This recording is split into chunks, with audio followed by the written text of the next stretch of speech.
controlling an ESC with a Raspberry Pi using pulse width modulation.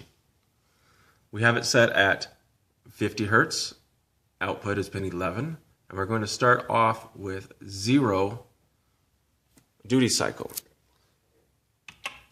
Power's off currently, powering on, you hear the 3 beeps, bop, bop, bop, and we're set at 0 duty cycle to start. Now we're going to increase it to 3%. You hear that beep, beep.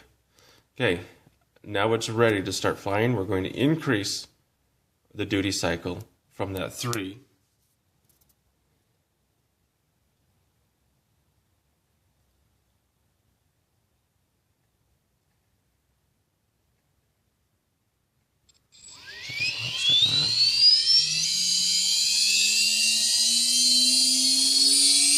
We're going to go to 10% duty cycle.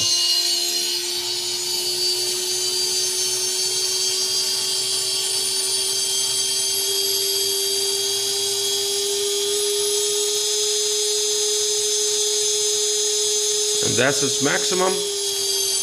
And then we're going to go back down to 0. And here we are controlling an ESC with a Raspberry Pi using pulse width modulation.